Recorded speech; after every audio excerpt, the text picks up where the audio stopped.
Dalam setiap perjalanan, ada cerita yang tidak hanya ditulis oleh langkah manusia, melainkan juga oleh misteri yang tak kasat mata. Terminal, bus, dan jalan panjang bukan hanya sekadar ruang peralihan dari satu kota ke kota lain, tetapi juga menjadi panggung bagi kisah-kisah yang menggugah rasa penasaran sekaligus membuat bulu kuduk merinding. Begitu pula dengan perjalanan Mas Nano, seorang pekerja keras yang hanya ingin pulang ke kampung halamannya setelah berbulan-bulan bekerja di ibu kota. Ia tak pernah menyangka bahwa tiket bus yang digenggamnya bukan sekadar kertas menuju rumah, melainkan undangan menuju pengalaman yang akan menghantui ingatannya seumur hidup. Cerita ini bukan sekadar tentang perjalanan fisik dari Jakarta ke Magelang. Lebih dari itu, ia adalah potret bagaimana dunia nyata dan dunia gaib kadang berjalan beriringan tanpa kita sadari. Dalam kepenatan kota, dalam deru mesin bus, hingga dalam obrolan ringan dengan sesama penumpang, ada rahasia besar yang tak selalu dapat dijelaskan oleh logika. Kehadiran sosok misterius bernama Mbah Parjo adalah tanda bahwa tidak semua orang yang duduk di kursi penumpang adalah manusia biasa. Ada yang datang membawa rindu, ada pula yang hadir karena masih terikat pada masa lalu yang tak tuntas. Membaca kisah ini akan membuat Anda mempertanyakan batas antara nyata dan tak nyata. Bagaimana mungkin seseorang yang kita ajak berbicara, bercanda, bahkan berbagi makanan, ternyata hanyalah bayangan dari masa lalu? Bagaimana jika sosok yang kita anggap teman seperjalanan justru berasal dari alam lain? Pertanyaan-pertanyaan ini bukan sekadar untuk menakuti, melainkan untuk membuka mata kita bahwa dunia ini lebih luas dan kompleks daripada yang bisa ditangkap oleh indera. Kisah horor ini bukan hanya membuat merinding, tetapi juga meninggalkan pesan mendalam. Setiap jiwa memiliki perjalanan dan tujuannya masing-masing. Ada yang berhasil kembali pulang dengan tenang, ada pula yang tersesat di antara dunia. Dan terkadang, manusia menjadi saksi, bahkan bagian kecil, dari perjalanan itu. Sekarang, pertanyaannya adalah, apakah Anda berani ikut dalam perjalanan ini? Apakah Anda siap membuka lembaran demi lembaran yang mungkin membuat Anda teringat pada sosok asing yang pernah duduk di samping Anda dalam perjalanan malam?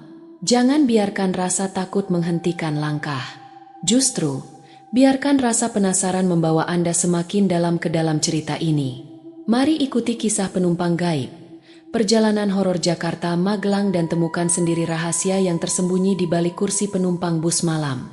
Jangan berhenti di tengah jalan, karena setiap bab menguak lapisan misteri yang tak terduga.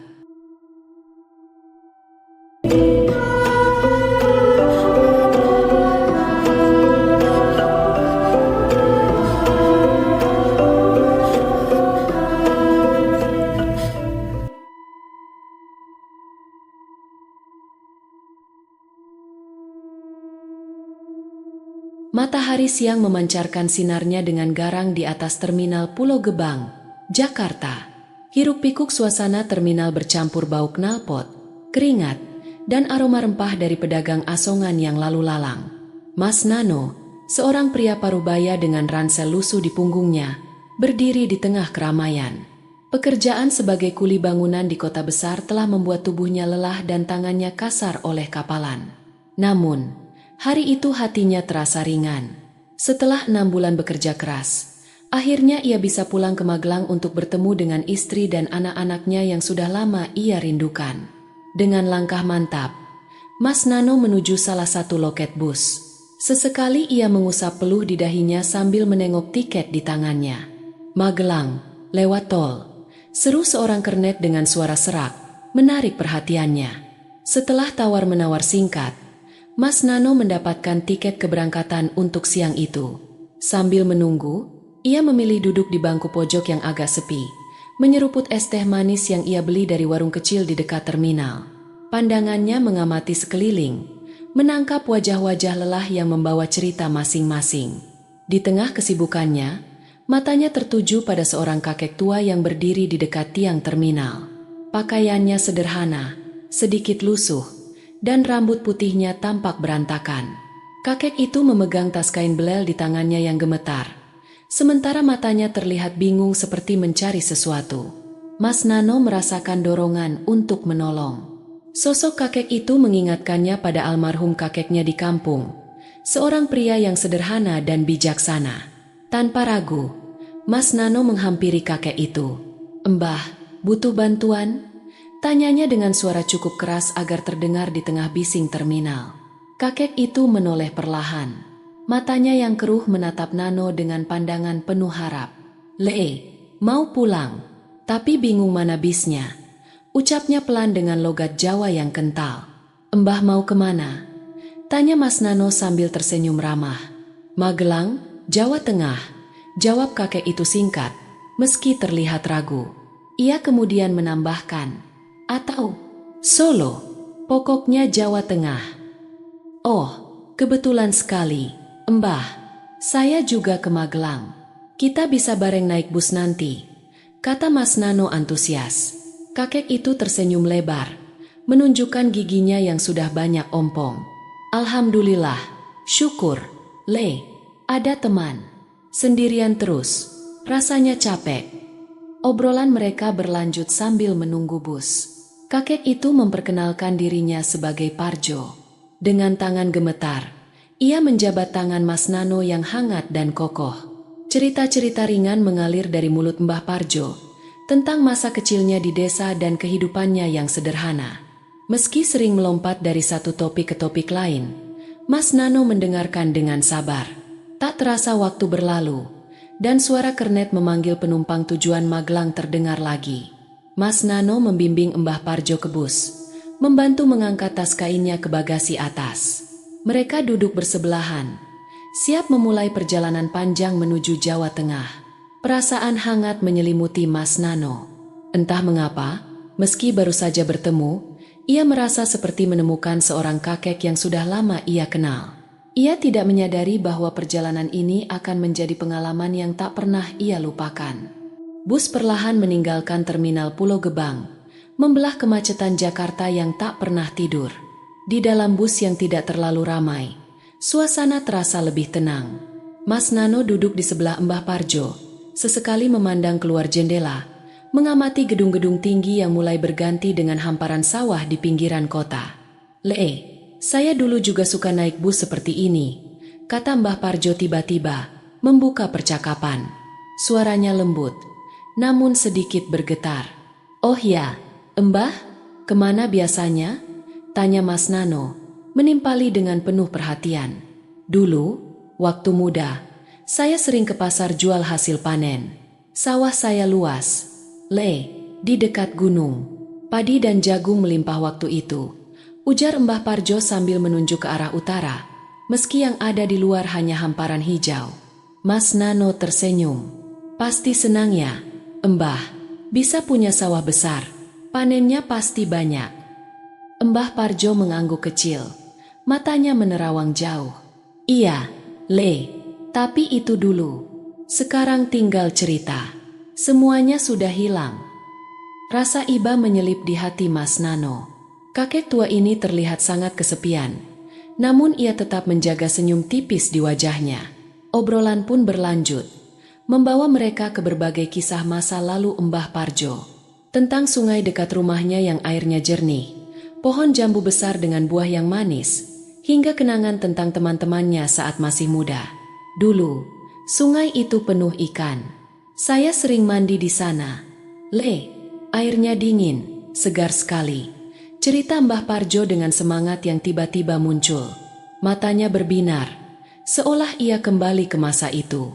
"Kalau sekarang, sungainya masih ada, Mbah?" tanya Mas Nano. Mbah Parjo menghela napas. "Entahlah, Le, sudah lama saya tidak pulang." Obrolan ini membawa Mas Nano ke dalam nostalgia tentang kakeknya sendiri. Kakek yang suka menceritakan masa lalu dengan gaya yang hampir sama. Ia merasa nyaman mendengarkan Mbah Parjo, seolah mengenang kembali sosok yang sudah lama tiada. Namun, ada sesuatu yang mulai terasa aneh. Cerita Mbah Parjo sering melompat-lompat tanpa arah. Kadang ia membahas masa kecilnya, lalu tiba-tiba berbicara tentang kejadian di pasar yang tak jelas kaitannya. Beberapa nama tempat yang ia sebut terdengar asing, bahkan tidak masuk akal. "Di dekat sawah saya dulu, ada pasar besar, namanya Pasar Langit," ucap Mbah Parjo suatu saat, membuat Mas Nano mengernyit bingung. "Pasar Langit, Mbah? Di mana itu?" Tanyanya. Ya, di dekat gunung. Tapi sekarang mungkin sudah tidak ada lagi. Jawab Mbah Parjo sambil tersenyum kecil, seperti menyimpan rahasia yang tak ingin ia bagi. Mas Nano mengabaikan keanehan ini, menganggapnya sebagai pengaruh usia. Mungkin Mbah Parjo memang sudah terlalu tua sehingga sulit mengingat dengan jelas. Namun, semakin lama mereka berbicara, semakin banyak hal yang tidak selaras. Saat matahari mulai tenggelam dan bus memasuki jalan tol Trans Jawa, Mbah Parjo menjadi lebih banyak diam. Ia hanya memandang keluar jendela, mengamati hamparan sawah dan perkampungan yang tersisa. Mas Nano membuka bekal nasi bungkusnya dan menawarkan sebagian kepada Mbah Parjo. "Mbah, makan dulu biar ada tenaga," bujuk Mas Nano. Mbah Parjo awalnya menolak, namun akhirnya menerima setelah dibujuk. "Terima kasih, Le, ini enak sekali," katanya setelah beberapa suapan. Malam semakin larut. Lampu-lampu jalan mulai menyala, menerangi perjalanan yang terasa semakin sunyi. Sebagian besar penumpang sudah terlelap, termasuk Mbah Parjo yang bersandar di jendela. Mas Nano masih terjaga, pikirannya melayang ke rumahnya di Magelang, membayangkan wajah istrinya, Yusumi, dan anak-anaknya yang pasti sudah menanti. Namun, ada sesuatu yang mengusik benaknya. Cerita-cerita Mbah Parjo yang terdengar tidak masuk akal terus terngiang. Ditambah lagi, sepanjang perjalanan, ia sadar bahwa tidak ada penumpang lain yang berinteraksi dengan Mbah Parjo. Semua orang tampak sibuk dengan urusan masing-masing, seolah kakek itu tidak ada. Mas Nano menggelengkan kepala, berusaha mengenyahkan pikiran aneh yang mulai menghantuinya. Mungkin hanya kebetulan, pikirnya. Namun, rasa penasaran itu tetap bertahan, menunggu jawaban yang akan datang di akhir perjalanan. Bus berhenti perlahan di terminal kecil Magelang. Udara dingin dan segar khas malam di Jawa Tengah langsung menyambut para penumpang yang turun satu persatu. Mas Nano menggeliat, membangunkan tubuhnya yang kaku setelah perjalanan panjang. Di sebelahnya, Mbah Parjo juga terlihat menggeliat perlahan. Matanya mengerjap-ngerjap seperti menyesuaikan diri dengan cahaya redup terminal. "Sudah sampai, Mbah," kata Mas Nano, membantu kakek itu meraih tas kainnya yang tergantung di bagasi atas. "Alhamdulillah, akhirnya sampai, Le," jawab Mbah Parjo dengan suara pelan namun terdengar lega. Mereka turun dari bus bersama-sama. Terminal itu sepi. Hanya ada beberapa warung kopi yang masih buka dan beberapa sopir angkot yang bersiap-siap untuk perjalanan dini hari. Mas Nano menoleh ke arah Mbah Parjo, yang tampak bingung melihat sekeliling. "Mau kemana sekarang, Mbah?" tanya Mas Nano. "Ke desa saya, Le, tidak jauh dari sini." Tapi, suara Mbah Parjo terhenti, dan ia terlihat ragu. "Saya lupa arah jalannya." "Kalau begitu, kita istirahat dulu di warung itu, Mbah," saran Mas Nano sambil menunjuk ke warung kopi kecil dengan lampu remang-remang. Mbah Parjo mengangguk. "Boleh, Le, saya juga ingin minum kopi." Mereka berjalan pelan menuju warung itu. Mas Nano memesan 2 gelas kopi hitam dan mengajak Mbah Parjo duduk di bangku panjang dekat jendela. Sambil menunggu pesanan, Mas Nano menatap keluar jendela, menikmati suasana malam yang sunyi. Namun, ketika ia menoleh ke samping untuk berbicara dengan Mbah Parjo, kursi di sebelahnya kosong. "Mbah?" panggil Mas Nano sambil melongok ke bawah meja, berharap Mbah Parjo hanya sedang mengambil sesuatu. Tapi tidak ada tanda-tanda keberadaannya. Dengan perasaan bingung, Mas Nano berdiri dan bertanya kepada pemilik warung, seorang pria parubaya dengan kumis tebal. "Pak, tadi lihat kakek yang masuk sama saya? Rambutnya putih, pakai baju batik coklat." Pemilik warung menggeleng. "Enggak ada, Mas. Dari tadi saya lihat. Sampean masuk sendiri. Enggak ada kakek-kakek." "Enggak mungkin, Pak.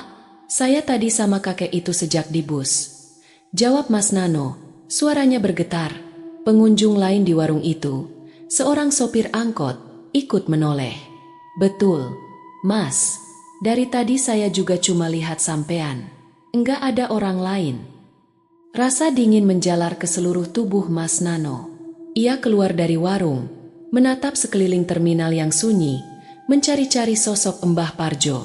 Namun, tidak ada tanda-tanda keberadaan kakek itu.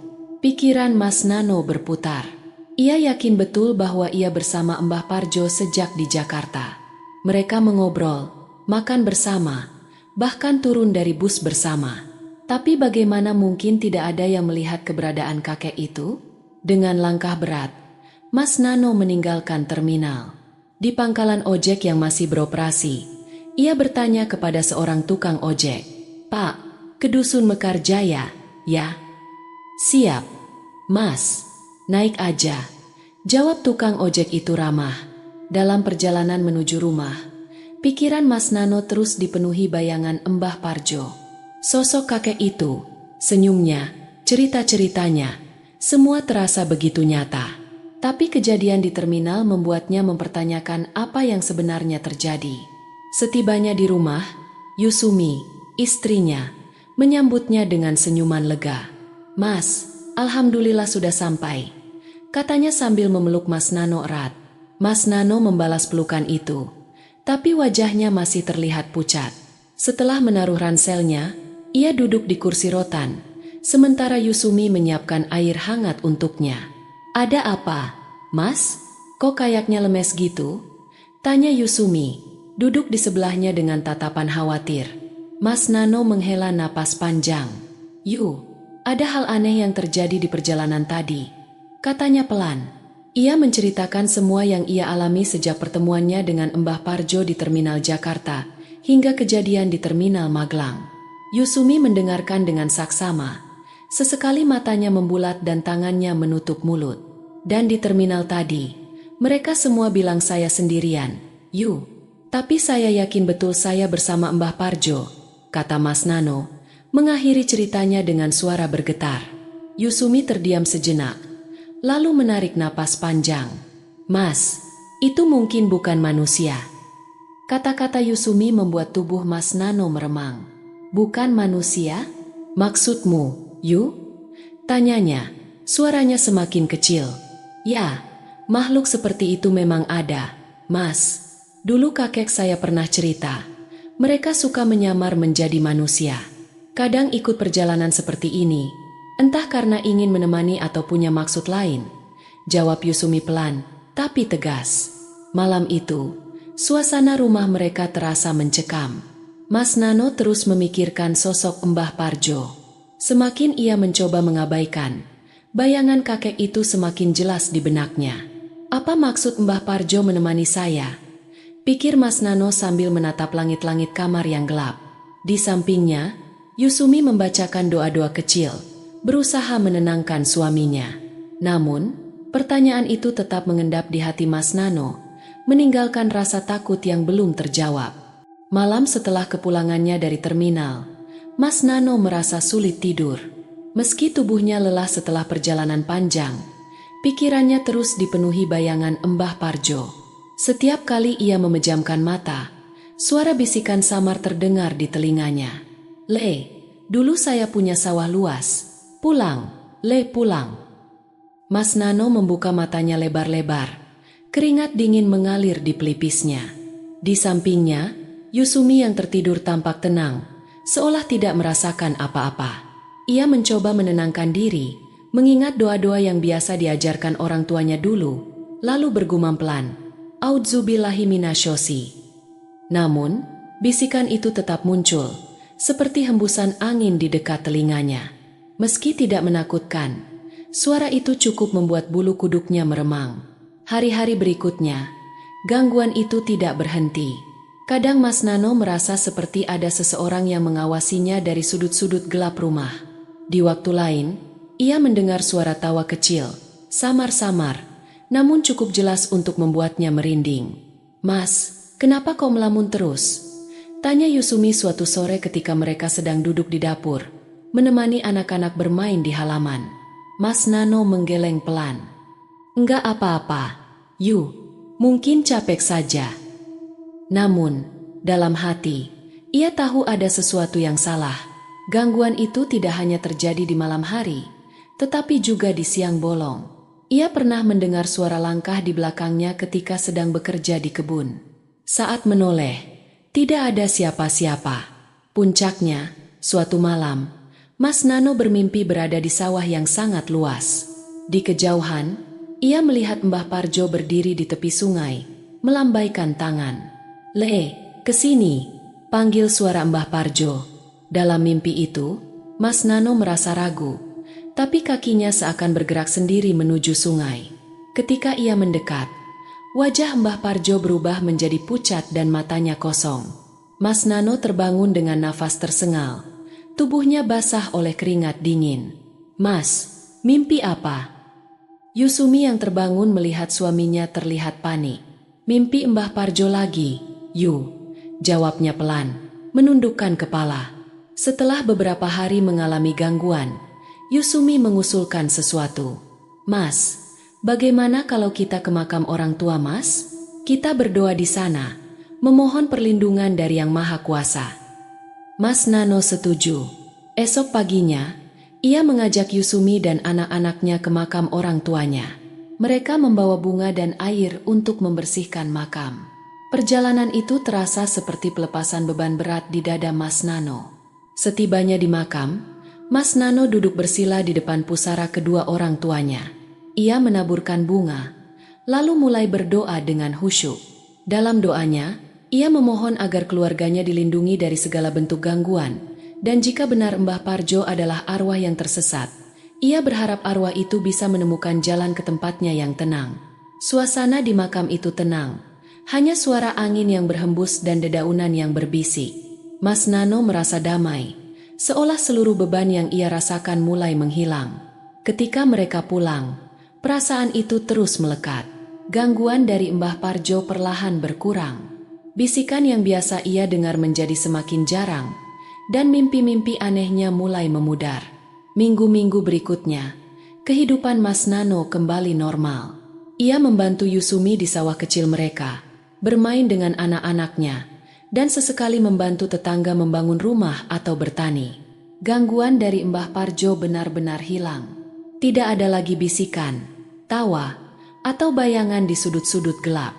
Mas Nano merasa lega. Meski pengalaman itu tetap meninggalkan tanda tanya besar dalam benaknya. "Mas, sudah nggak diganggu lagi, kan?" tanya Yusumi suatu malam ketika mereka duduk di beranda, menikmati udara segar.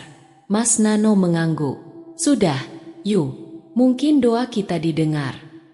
Yusumi tersenyum, menggenggam tangan suaminya. "Alhamdulillah, yang penting sekarang Mas sudah pulang dan bisa bersama keluarga." Mas Nano menatap langit malam yang cerah. Bintang-bintang berkelip seperti memberikan kedamaian. Ia menghirup udara dalam-dalam, merasa bersyukur telah selamat dari perjalanan yang tidak akan pernah ia lupakan. Mbah Parjo mungkin tetap menjadi misteri, tetapi bagi Mas Nano, keluarga dan kedamaian yang ia rasakan sekarang adalah hal yang terpenting. Setiap perjalanan pasti berakhir, begitu pula kisah ini. Namun, bukan berarti semua pertanyaan menemukan jawabannya.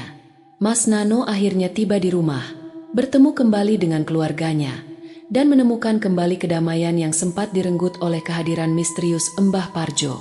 Meski gangguan-gangguan gaib sempat menghantui hari-harinya, doa dan keyakinan menjadi pelindung yang mengembalikan keseimbangan hidupnya. Dari pengalaman itu, ia belajar bahwa ada hal-hal yang memang tak bisa dijelaskan, tapi tetap bisa dihadapi dengan keberanian, doa, dan keteguhan hati. Mbah Parjo mungkin hanyalah salah satu dari sekian banyak arwah yang masih berkeliaran, mencari rumah, mencari tujuan, atau sekadar mencari teman agar tak merasa sendirian. Namun, kisah ini mengingatkan kita bahwa batas antara dunia manusia dan dunia gaib begitu tipis, bahkan bisa bersinggungan di momen yang paling tak terduga. Duduk di kursi bus, menunggu di terminal, atau bahkan sekadar menyeruput kopi di warung pinggir jalan, semua bisa menjadi ruang pertemuan yang tak kasat mata. Bagi sebagian orang, cerita ini mungkin sekadar kisah horor yang mendebarkan. Tapi jika direnungkan lebih dalam, ada makna yang bisa dipetik. Kehidupan manusia sejatinya rapuh, dan kita harus selalu siap menghadapi hal-hal di luar kendali. Doa, keimanan, dan rasa syukur menjadi bekal utama untuk menjaga diri dari gangguan yang tak terlihat. Kini, perjalanan Mas Nano telah usai, tetapi bayangan Mbah Parjo tetap abadi dalam ingatannya. Bukan untuk ditakuti, melainkan untuk diingat sebagai pelajaran bahwa dunia ini menyimpan lebih banyak misteri daripada yang tampak. Ia memilih untuk melanjutkan hidup bersama keluarganya, menutup lembaran kelam, dan membuka lembaran baru dengan rasa syukur. Pada akhirnya, ia mengerti bahwa rumah bukan hanya tempat fisik untuk kembali, tetapi juga ruang hati yang dipenuhi doa dan ketenangan. Dan bagi Anda, para pembaca, kisah ini adalah pengingat bahwa setiap perjalanan, baik jauh maupun dekat, selalu menyimpan cerita. Ada yang nyata, ada pula yang tidak. Mungkin, suatu hari nanti, Anda akan duduk di samping seseorang di perjalanan panjang dan bertanya-tanya, apakah ia benar-benar manusia? Terima kasih telah mengikuti kisah ini sampai akhir. Jika Anda merasakan merinding, penasaran, bahkan merenung, berarti cerita ini telah menjalankan tugasnya. Jangan lupa, bagikan pengalaman membaca ini kepada teman-teman Anda, dan ajak mereka ikut menyusuri jalan gelap penuh misteri ini. Siapkah Anda untuk kisah horor berikutnya? Karena di luar sana, masih banyak cerita yang menunggu untuk diungkap, dan siapa tahu, Anda akan menjadi saksi dari perjalanan berikutnya.